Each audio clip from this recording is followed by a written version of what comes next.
Abra su Biblia conmigo, por favor, en el libro de Colosenses, la carta del apóstol Pablo a los Colosenses, capítulo 2. Hoy leeremos los versículos 13, 14 y 15, Colosenses 2, 13 al 15. Lo voy a leer ahí, lo voy a leer aquí más bien, y usted me sigue ahí en silencio. Esto es lo que dice la palabra de Dios, 2 Corintios 2, 13 al 15.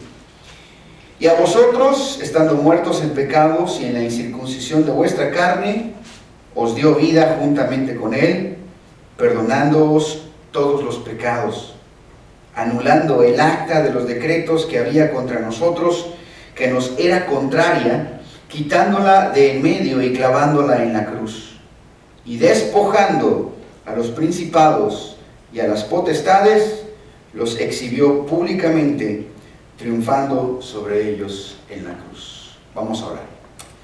Padre nuestro, te damos gracias por tu palabra, que es perfecta, que es inspirada por ti, Señor, y por lo tanto es infalible y es inerrante. No hay error, no hay falla en ella, Dios. Por ello nos acercamos con toda confianza a tu palabra para recibir la consolación, Señor, la edificación, el fortalecimiento, el ánimo, la maduración, Señor, de nuestras mentes, de nuestras almas, de nuestros caracteres, Señor. Pedimos que tú nos hables, porque tus siervos te escuchamos, Señor. Danos oídos para oír y ojos para ver las maravillas de tu ley, Señor. Gracias, Dios, por tu palabra. Te agradecemos por ella en el nombre del Señor Jesucristo. Amén. Amén. El sermón de hoy se llama Perdonados y Liberados. Perdonados y liberados es el centro de estos, el tema central de estos tres versículos de 2 Corintios 13 al 15. Vamos a entrar en materia en el punto número 1 cuando hablamos de la cita del pasaje de Colosenses 2.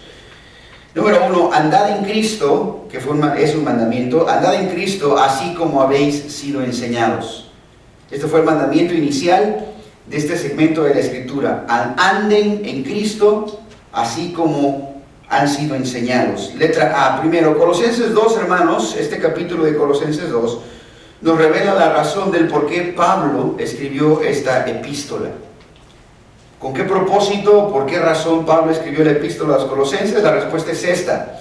La escribió para confirmarlos, para confirmar a los colosenses en una sola cosa, confirmarlos en la fe. Y aquí hay varios detalles que tenemos que seguir repitiendo y aclarando. Recordemos una vez más, cuando Pablo dice confirmarlos en la fe, se refiere a la enseñanza o doctrina que ya habían aprendido. ¿Ok?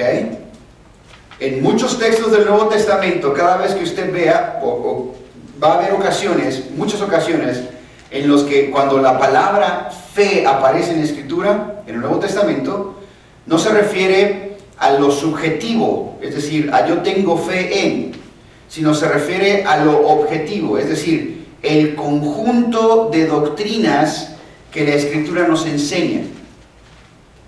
Fe, en este sentido, es sinónimo de doctrina o de enseñanza.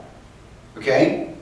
En este capítulo del libro de Colosenses, cuando Pablo le dice a los colosenses que quería confirmarlos en la fe, se está refiriendo a confirmarlos a la doctrina cristiana, al conjunto de enseñanzas del Señor Jesucristo y al conjunto de enseñanzas de sus apóstoles. Colosenses 2, 6, 7 es el versículo que lo menciona, con ese casi empezamos, ¿cierto? Recuerde, esta es la exhortación. Pablo lo que quiere hacer es esto. Por lo tanto, dice Pablo, de la manera que habéis recibido al Señor Jesucristo, y aquí recibido otra vez, no se refiere a lo subjetivo, al día en que creímos el Evangelio y el Señor vino a nuestras vidas. Pero en este texto se refiere a recibir la doctrina del Señor. ¿Ok? Entonces repito otra vez, en Colosenses 2.6 dice, por tanto, de la manera que habéis recibido al Señor Jesucristo, la doctrina de Jesús, así también andad en Él, ¿Cómo? Escuche, arraigados y sobreedificados, y aquí viene, y confirmados en la fe, así como habéis sido enseñados. La confirmación en la fe estuvo y estaba para los colosenses en la misma doctrina en la que habían sido enseñados. Y además, dice Pablo, abunden en acciones de gracias. Lo que tenemos en Colosenses y lo que tenemos en cada carta del Nuevo Testamento es una cápsula de tiempo, ¿se entiende? Cuando decimos una cápsula de tiempo tenemos una foto de un instante en el tiempo en la vida de esta iglesia. Cuando nosotros nos tomamos una foto, no sé, ¿recuerda usted alguna foto? Yo recuerdo una foto muy bonita en Oaxaca que le tomé a mi esposa con Monte Albán atrás, ¿no? Y las montañas de Oaxaca, y mi esposa sentada en una banquita en las ruinas de Monte Albán. Tomé la foto y capturé esa cápsula de tiempo, ¿cierto? Éramos jóvenes, recién casados casi, con las montañas de Oaxaca y el sol. Bueno, ese momento se queda grabado en la mente, ¿cierto? Pero también se queda grabado en el tiempo. Lo podemos ver, lo podemos palpar en la fotografía. Lo que estamos viendo aquí es un episodio, una cápsula de tiempo de un episodio que estaba pasando en la vida de esta iglesia. ¿Ok? Y cuando llegamos a este punto, ellos ya habían tenido una historia, ¿cierto? Antes de esta carta, ellos ya habían pasado una historia. Y después de esta carta, siguieron con su historia. Pero no nos está contando de esta historia ni de esta historia, nos está contando de este momento. Por eso cuando Pablo dice, así como habéis sido enseñados, Pablo está asumiendo todo el pasado de los colosenses. Desde que creyeron hasta este punto, todo lo que los apóstoles y los ayudantes de los apóstoles les habían enseñado, toda la doctrina, Pablo dice, tienen que permanecer, tienen que ser confirmados bajo el mismo método, con la misma enseñanza que recibieron desde el principio. Así serán confirmados ustedes. Recuerden, la meta es confirmarlos en la fe. Ahora, no sé si recuerden, pero el miércoles en el estudio bíblico estábamos hablando precisamente de que también en el libro de Romanos Pablo habla de esto. Ahora, antes de llegar ahí debemos decir que esto es lo que significa, escúchelo, de la manera en que habéis recibido al Señor, es lo mismo que como habéis sido enseñados. Recibir al Señor se refiere a la enseñanza, a recibir la enseñanza, la doctrina de Jesucristo. Y así es como dice Pablo ahora, así es como habéis sido enseñados.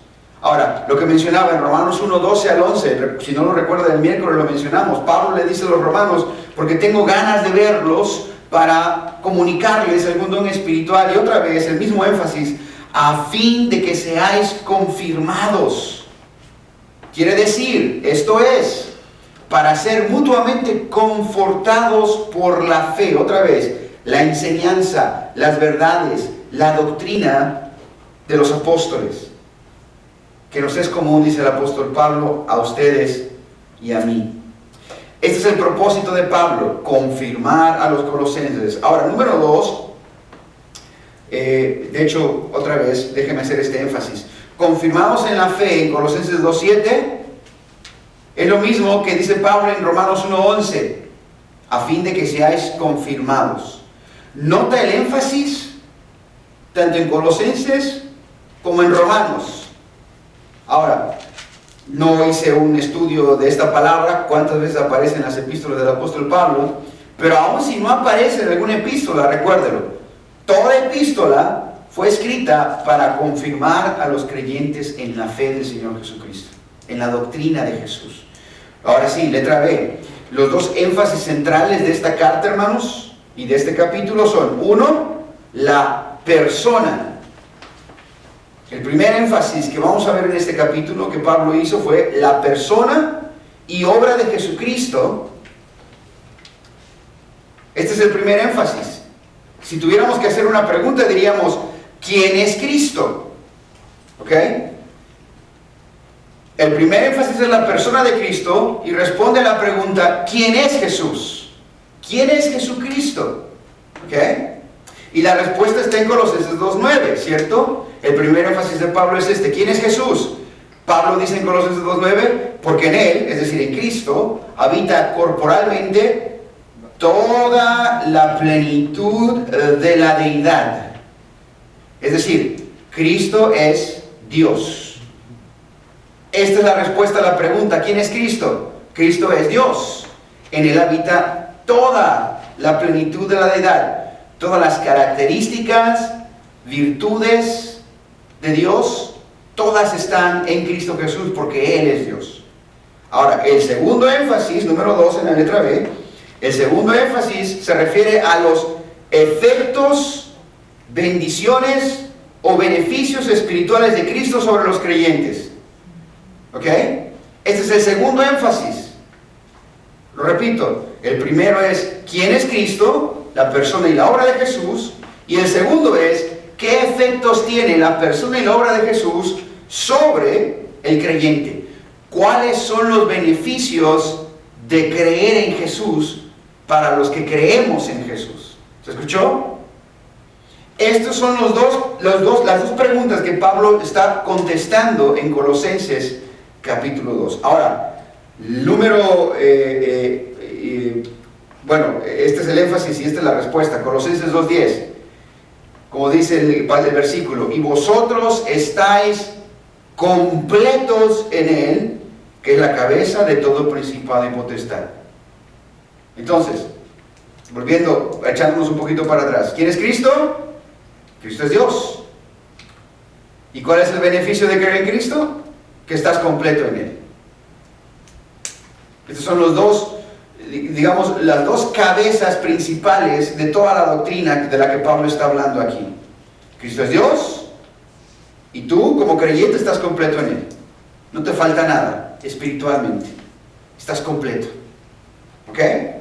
Ahora, llegando al capítulo, a la letra C, perdón, en la nota del sermón, y aquí es donde vamos a mencionar que la importancia de perseverar en la doctrina de Cristo, hermanos, la importancia de perseverar en la doctrina de Cristo se hace más urgente sabiendo, hermanos, que el creyente, escuche, el creyente siempre estará expuesto al engaño. Los creyentes siempre estaremos expuestos al engaño. Y al engaño de las filosofías, de las tradiciones y de los rudimentos de la religión humana, como los colosenses lo estuvieron. Colosenses 2.8, Pablo otra vez, una cápsula de tiempo, nos dice exactamente qué estaba pasando en ese momento. Pablo les dice a los colosenses: miren, cuídense que nadie los engañe por medio de filosofías y huecas sutilezas, según las tradiciones. Esto también se puede traducir como las doctrinas de los hombres, y va muy de acuerdo a las doctrinas de Cristo, ¿cierto? Es la misma palabra. La doctrina de Cristo, las doctrinas de los hombres, ¿ok? Según las tradiciones, enseñanzas o doctrinas de los hombres, que son conforme o que van de acuerdo a los rudimentos del mundo y no según Cristo. Y ahí está otra vez entonces, están las tradiciones de Cristo, es decir, las doctrinas de Cristo, y están las tradiciones de los hombres o las doctrinas de los hombres. Pablo dice, si tienen que escoger una de las dos, quédense con las doctrinas de Cristo, no con las doctrinas de los hombres, que son rudimentarias de acuerdo a las supersticiones de este mundo. Por eso, a lo largo de lo que hemos visto en el capítulo 2 de Efesios, Pablo nos ha dicho exactamente qué es lo que creemos según la doctrina de Cristo. Lo vimos en los últimos sermones. Primero, según Cristo, número 1. Según Cristo, según la doctrina de Cristo, el cristiano está completo en Él, ¿cierto? Esta es la doctrina de Cristo, esto es lo que debemos creer. Los creyentes bíblicos, los creyentes verdaderos, no tenemos alternativa, no tenemos opción, ni debemos decir, siento que me falta algo. Un cristiano verdadero se entiende, se cree, se sabe completo en Cristo. No le falta nada. ¿Se escuchó? Según Cristo, entonces, la doctrina de Cristo no dice te falta algo. No, esos son los hombres. La doctrina de Cristo enseña, en Cristo estamos completos. Ahora, número 2, según Cristo, también como lo vimos hace un par de domingos, el cristiano ya fue circuncidado. ¿Se acuerda que hablamos de ello? Es decir, que el cristiano, el poder de su carne ya fue vencido. A eso se refiere la circuncisión. El poder de nuestra carne ya fue vencido y a eso se refiere la circuncisión. Esto es según Cristo. Las tradiciones de los hombres nos van a querer enseñar que algo nos falta. Y si no somos circuncidados, entonces nos van a decir, si no creemos que ya somos circuncidados, nos van a ofrecer una circuncisión falsa. Una circuncisión física y una circuncisión espiritual que no es una circuncisión verdadera. Y tercero, hermanos, según Cristo, el cristiano ya fue bautizado. ¿Se acuerdan? Sí. El cristiano ya fue bautizado. Es decir, cuando decimos que el cristiano ya fue bautizado, quiere decir que morimos a nuestra vieja vida y resucitamos a una nueva vida. ¿Ok? Eso es lo que significa el bautismo, o esto es lo que quiere decir el bautismo en este texto. No es el bautismo en agua, se refiere a la muerte espiritual de nuestra carne y a la resurrección, a la nueva vida que tenemos en Cristo. Por ello llegamos al punto número 2, que es cuando hablamos de la vida y el perdón de pecados. Y este es el cuarto beneficio según Cristo. La cuarta doctrina de este pasaje es que, número 4, según Cristo, el cristiano tiene vida y el perdón de todos sus pecados. Letra A. En la número 2, letra A, decimos esto. Además de la circuncisión, hermanos, y el bautismo espirituales, Pablo añade la vida y el perdón de pecados a los beneficios espirituales del creyente. Espacio en blanco, beneficios espirituales. Recuerden, estamos hablando de beneficios espirituales. Estamos completos en Cristo espiritualmente. Y esto es lo que dice el pasaje, el versículo 13, ¿cierto? Lo que dijimos. El cristiano tiene vida y perdón de todos sus pecados. Según Colosenses 2:13 dice, escuche esto, estando muertos en pecados y en la incircuncisión de nuestra carne. Por eso, vamos al número 1. Pablo nos dice en el versículo 13 que estábamos muertos en pecados y estábamos muertos en la incircuncisión de nuestra carne. Número 1, entonces, decimos esto, hermanos. La muerte en pecados era el producto de la incircuncisión de nuestra carne. Ahora, otra vez, recuerden, yo sé que estas frases son un poco enredadas a veces. Por la falta de práctica, por la falta de entendimiento, tenemos un poco de confusión al respecto. Pero para eso tenemos que estudiar la Escritura, ¿cierto? Para entender qué está diciendo. Ahora, recuerden, ¿cuántas veces la Biblia, en el Nuevo Testamento, hay varias ocasiones en las que la Biblia nos dice que estábamos muertos en delitos y pecados, ¿cierto? Efesios 2 nos dice eso, ¿cierto? Que estábamos muertos en delitos y pecados. ¿Ok? Ahora Colosenses lo repite, el mismo apóstol dice, estábamos muertos en pecados. ¿Qué es eso? Es decir, número 1, debemos decir esto, que estábamos en la incircuncisión de nuestra carne. Ahora, ¿qué es estar en la incircuncisión de nuestra carne? Es decir, escuche esto, cuando decimos que estábamos en la incircuncisión de nuestra carne, quiere decir que éramos degenerados. Todo ser humano naturalmente nace degenerado o depravado. Somos malos. Depravación total. La primera enseñanza o el primer punto del calvinismo, ¿no? Total depravity. Total depravación. Así venimos los seres humanos. Y eso es a lo que se refiere Pablo cuando habla acerca de la incircuncisión. Recuerde, la incircuncisión que era nuestra carne. Nuestra carne era la incircuncisión. Es decir, así como vinimos al mundo degenerados, así andábamos. Vivíamos de acuerdo a nuestra maldad natural. No éramos regenerados, sí éramos degenerados. Esa es la incircuncisión de nuestra carne. Ahora, esa incircuncisión y es el fruto de esa incircuncisión, es decir, el fruto de esa carne es el pecado. ¿Se entendió? Nuestra incircuncisión era nuestra carne y nuestra carne produce pecado. Y el fruto de la carne es el pecado. ¿Se acuerda la lista de Gálatas 5, 20 al 21? Hay una lista larga, pero solo por darles un ejemplo. ¿Cuál es el fruto de la carne? Dice Pablo en Gálatas 5. El fruto de la carne, ejemplos, idolatría. Si tú tienes ídolos en casa, si tú le oras a la Virgen, si tú tienes un Judas Tadeo en casa, o tienes un Buda al que le rezas o le prendes incienso, eres un idólatra. Esta es una obra de la carne. Es una obra de un degenerado. Si tienes enemistades, si eres un peleonero, buscapleitos, camorrero, esa es una obra de la carne. Ese es un degenerado.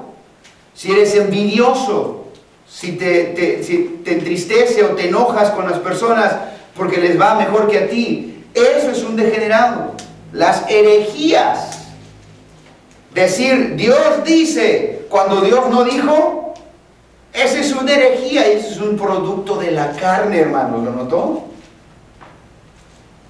Cuando la gente dice, es que Dios dice que hay que bautizar a los bebés, eso no es lo que Dios dice, y por lo tanto eres un hereje. Es una opinión. Recuerde, en griego la palabra herejía significa opinión. Una opinión contraria a la doctrina de Cristo. Esa es una herejía. Borracheras.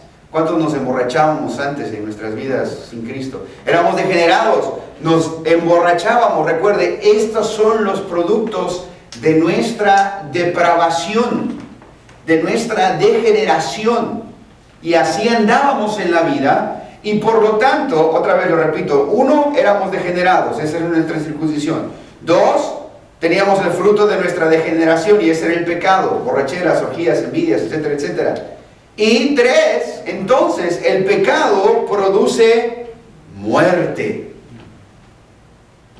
¿Se da cuenta de la cadenita? ¿Cómo funciona? Mi carne me controla, soy carne, de hecho, sin Cristo es pura carne, que produce pecado, y el pecado a su vez produce muerte. ¿Y cómo definimos la muerte? La muerte espiritual. Lo definimos así, como confusión, condenación, sufrimiento, miedo, angustia, ansiedad, inseguridad. Me faltó poner ahí culpa. Culpa. Todo lo que el pecado trae, además de muchos otros males, ¿cierto? Males de salud, problemas con la familia, destrozo de las vidas de tus hijos, de tus hijas, de tu esposa, de tu esposo, de tu economía.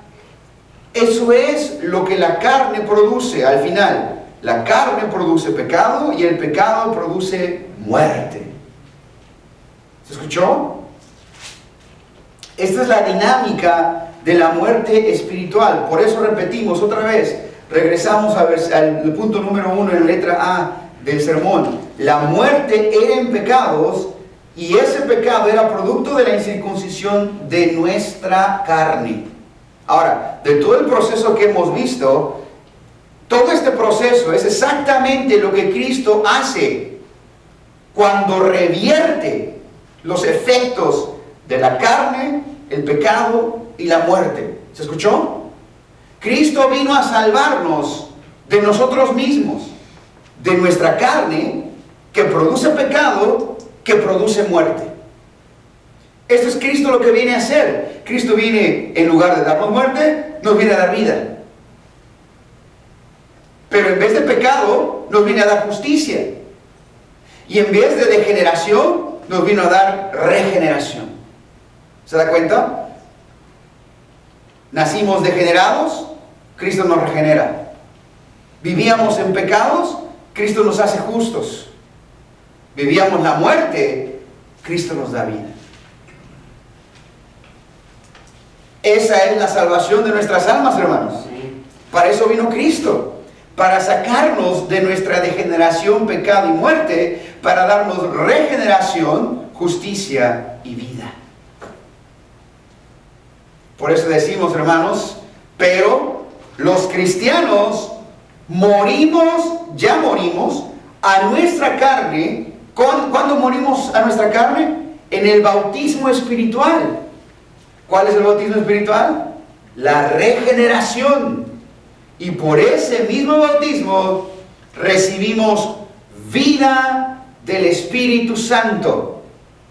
Y esto es a lo que la Biblia se refiere cuando dice que hemos resucitado. Hermanos, los creyentes tenemos vida del alma. Tenemos paz, tenemos gozo, tenemos esperanza, tenemos seguridad, tenemos justicia.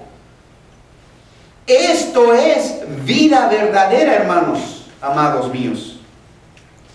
Y esto es lo que Cristo vino a hacer con su Espíritu Santo en nuestras almas y espíritus, que son lo mismo.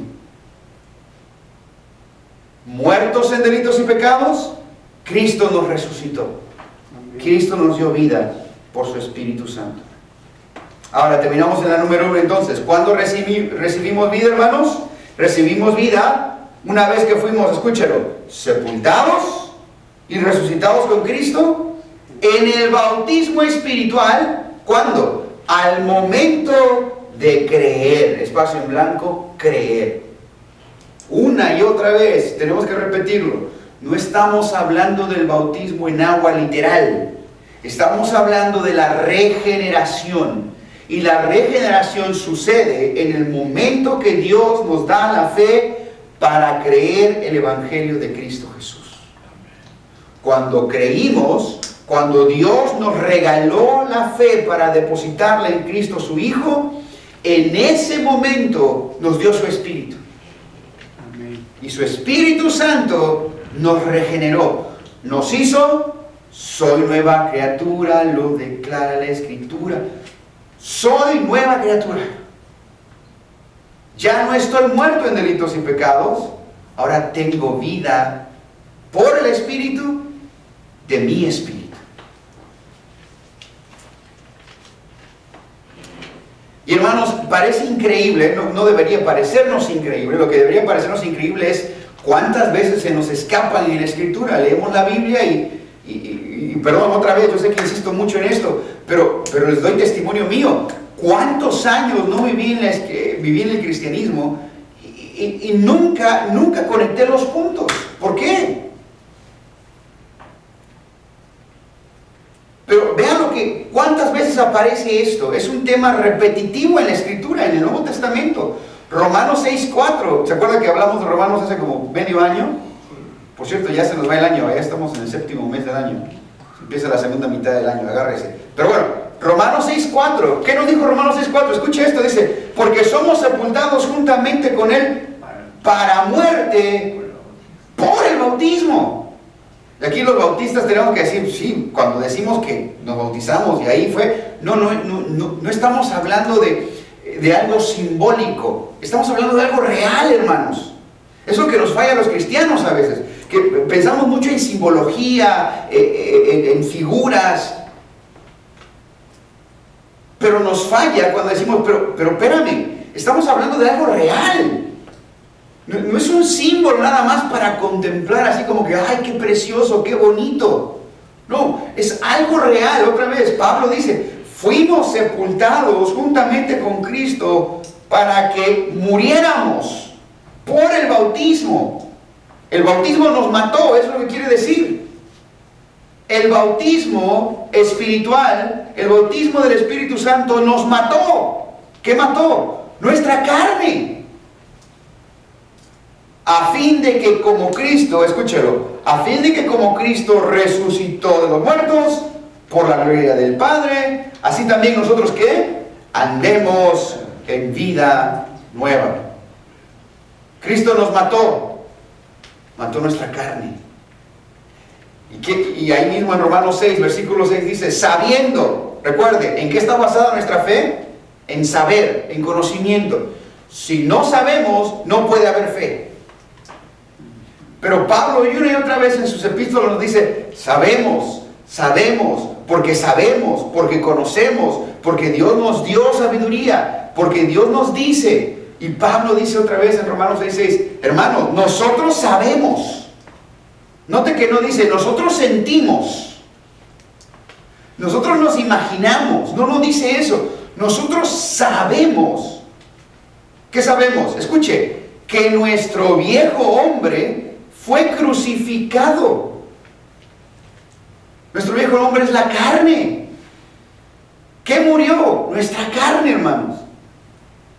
Y fue crucificado juntamente con él, con Cristo. ¿Para qué? ¿Para qué fuimos crucificados? Dice, para que el cuerpo del pecado sea destruido, el poder del pecado en nosotros sea mainado, sea dominado, sea controlado. ¿Ok? Pero escuche, a fin de que, aquí vienen letras enormes, para que no sirvamos más al pecado. Para que ya no sirvamos al pecado como lo hacíamos antes. ¿Se acuerda lo que dijimos? Cuando le orábamos a la Virgen, cuando éramos idólatras y le llevábamos serenata a la morenita del Tepeyac el 12 de diciembre. ¿Ok? Cuando no conseguía novia y le tenía que orar a San Antonio de cabeza. ¿Ok? O cuando nos emborrachábamos, o cuando nos gozábamos en el mal, en la perversión. Pablo dice, nos morimos, Cristo mató nuestra carne precisamente para que ya no sirvamos al pecado. Y Romanos 5:21, otra vez, esto abunda en Romanos, si Dios quiere lo veremos también en los estudios bíblicos, pero Romanos 5:21 dice, para que, escúchelo, para que así como el pecado reinó para muerte. ¿Se acuerda cuál es la paga del pecado? La muerte. ¿Cómo sabemos que el pecado está reinando en una persona? Porque hay muerte espiritual. Así, dice Pablo, así como nosotros, en nosotros, el pecado reinaba para muerte, así también ahora la gracia reine por la justicia para vida eterna. ¿Cuál es la paga del pecado? Muerte. ¿Cuál es la paga de la justicia? Vida eterna. ¿Ya lo vio? Porque la paga del pecado es muerte. Pero la paga de la justicia es vida eterna. ¿Qué es lo opuesto del pecado en la Biblia? Justicia. Así como éramos pecadores, ahora somos justos. ¿No usamos esa frase nosotros? ¿Pagaron justos por pecadores? Hasta en la cultura popular usamos esa frase. Pagaron justos por pecadores. Pablo nos dice en Romanos, éramos pecadores, reinaba el pecado, pero ahora reina la justicia en nosotros, mediante Jesucristo. Ahora, número 2 en la nota de sermón.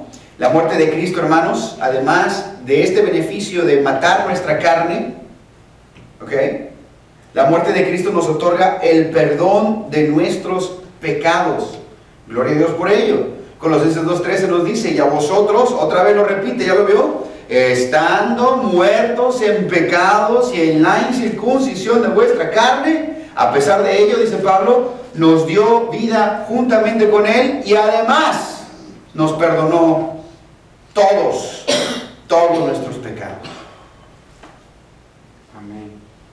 Pablo, hermanos, y este es un detalle curioso, número 2 en la nota de sermón otra vez, que Pablo lo ilustra este perdón de pecados en lenguaje financiero.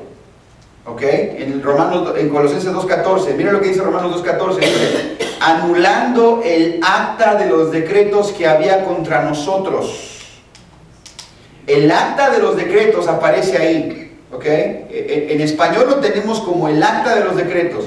En el idioma original, si usted lo lee en el idioma original, simplemente dice manuscrito.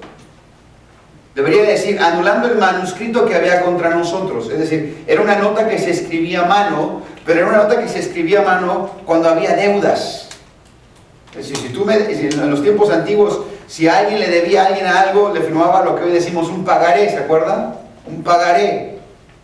Bueno, este acta de los decretos, Pablo utiliza el término financiero, esta deuda, ¿ok?, que había contra nosotros, que nos era contraria, dice, quitándola de en medio y clavándola en la cruz.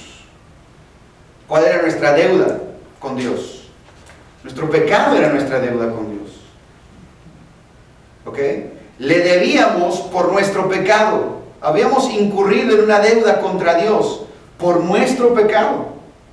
Pablo dice, Cristo tomó nuestra deuda y la canceló. Y la canceló muriendo en la cruz por nuestros pecados. Eso es lo que Cristo hizo cuando murió en la cruz por nuestros pecados, según lo que dijo el versículo 14. Ahora, llegamos a la letra B, hermanos. Digamos esto. Todo esto que vimos hoy, hermanos, todo esto que vimos hoy, es un repaso de la doctrina de Cristo. ¿Ok? Recuerden otra vez, Colosenses 2 es un resumen o un repaso de la doctrina de Cristo. Ahora, la pregunta es otra vez, volvamos a la cápsula del tiempo. ¿Por qué tiene Pablo que hacer ese resumen de la doctrina de Cristo a los colosenses en este preciso momento? Y la respuesta es esto. Este repaso de la doctrina de Cristo fue necesaria para combatir la tradición rudimentaria, espacio en blanco, para combatir la tradición rudimentaria. Recuerden, rudimentaria significa cavernícola, ¿cierto? No significa cavernícola, pero yo la ilustré como un cavernícola. Esta enseñanza es uga uga, ¿ok? Es de cavernícolas. Pablo hace este resumen de la doctrina de Cristo, todo lo que ya sabían, pero que tenían que recordar ahora, precisamente para combatir esta tradición rudimentaria respecto a los principados y potestades. ¿Con qué empezó ese segmento de Colosenses 2? Ese segmento de Colosenses 2 comenzó con el Colosenses 2:10, ¿se acuerdan? Cuando Pablo dice, y vosotros estáis completos en él, que es la cabeza ¿de qué? De todo principado y potestad. Y recuerde, dijimos, los principados y potestades en este texto se refiere a aquellos ángeles o seres espirituales que los rudimentos de estos falsos maestros estaban enseñándole a los colosenses a temer o a respetar o a honrar. Seres espirituales, ¿ok? ¿Se acuerda que hablamos de la escuela demonical, cierto? Demonios, espíritus, falsa enseñanza, como dice Pablo a Timoteo, doctrinas de demonios, ¿ok? Repito entonces, que este repaso de la doctrina de Cristo fue necesario para combatir la tradición rudimentaria respecto a los principados y potestades. Eso fue en el 10.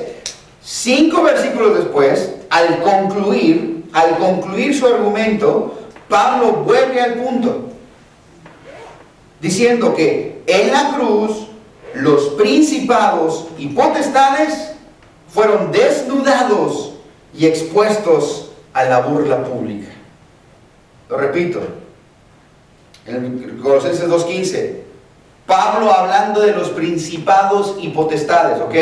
¿Qué le hizo Cristo a los principados y potestades? Pablo dice, Cristo despojando, y esta palabra en el original significa desnudando. ¿Despojando de qué? De la ropa. Cristo despojando a los principados y potestades, dice, los exhibió públicamente, triunfando sobre ellos en la cruz. Amén. Ahora, este es un lenguaje muy propio también de esos tiempos. Y seguramente que hoy en día podría ser un buen método para humillar a alguien. Pero resultaba que en los tiempos antiguos, cuando un rey vencía, el ejército de un rey derrotaba a otro ejército, una forma de humillar al otro ejército era para humillarlos y para demostrarles quién era el jefe. Los maltrataba, algunos los mataban, otros los mutilaban. Pero a los que dejaban vivo, y eso lo podemos ver por ejemplo en el exilio en el Antiguo Testamento, lo que se hacía era, se desnudaba a los soldados que se tomaban presos, se les encadenaba, y entonces entraban a la ciudad del rey triunfante con estos hombres atados en grilletes y cadenas, desnudos delante del pueblo al cual el rey había, o el rey que gobernaba, y ese pueblo o ese rey había derrotado al otro ejército. De modo que cuando estos hombres desnudos, cansados, seguramente malnutridos, maltratados, torturados, entraban a la ciudad desnudos para que todos se burlaran de ellos. Y esta es la figura que el apóstol Pablo está poniendo con Cristo y los principados y potestades. Pablo está utilizando esa figura que era muy común para esos tiempos, de decir, lo que Cristo, déjenme ponérselos así, dice Pablo, Cristo desnudó. No es que tengan ropa, ¿verdad? Los espíritus no tienen ropa, pero para ilustrar el punto es como si los hubiese desnudado, y dice, y los exhibió públicamente, es decir, los puso para que todo el público los viera y viera la humillación de estos seres, de estos principados y potestades. Esto es lo que está detrás, hermanos, de todo este resumen de la doctrina de Cristo en Colosenses capítulo 2. Y era urgente y era necesario, porque esta enseñanza de estos falsos maestros con respecto a los principados y potestades, a estos seres espirituales, a estos ángeles, ya estaba ganando la batalla en Colosenses. Y Pablo tuvo que apelar otra vez a recordar la doctrina de Cristo. Ustedes están completos, han sido circuncidados, han muerto, fueron bautizados, tienen al Espíritu, y no solo eso, sino que Cristo Jesús ya humilló, ya expuso a los principados y potestades. Esos espíritus y seres espirituales que estos rudimentarios cavernícolas están tratando de hacerles respetar o temer, esos espíritus le hacen los mandados al Señor Jesucristo. Ustedes no tienen nada que temer, ni mucho menos tienen nada que andarse metiendo en sus misterios, en buscarles, en respetarles, en honrarles, en erigirles algún tipo de altar o prenderles incienso. Todo esto era y lo veremos si Dios quiere, lo que los maestros cavernícolas estaban enseñándole a los colosenses. Esta era la necesidad del momento. Y de hecho, conclusión, hermanos, nosotros hoy en día, la mejor manera de protegernos contra los rudimentos religiosos del mundo es lo mismo que Pablo hizo con los colosenses, es recordar y retener la doctrina de Cristo. Por darles un ejemplo, imagínense que hoy en nuestra iglesia entrara alguien con doctrina mormona, doctrina rudimentaria, doctrina de cavernícolas, y los mormones vinieran y nos dijeran, miren, lo que pasa es que ustedes pueden llegar a ser dioses, y varones, ustedes pueden tener a llegar muchas mujeres en el planeta del que ustedes van a ser Dios cuando se mueran. Tienen que casarse con todas las mujeres que puedan hoy aquí, para que así cuando tú y tus mujeres se mueran y tú seas Dios en tu propio planeta, como hoy dicen ellos, Dios está en su planeta Colón con sus múltiples mujeres espirituales, procreando muchos hijos espirituales que somos nosotros, que somos enviados a esta tierra. ¿Ok? Así ustedes, varones, ustedes también pueden ser dioses, así que vayan agarrando muchas mujeres, váyanse casando con ellas, para que cuando ustedes se mueran, básicamente se reduce a eso, ¿no? Tengan esclavas sexuales con las cuales procrear hijos, y esos hijos los adoren a ustedes como Dios algún día.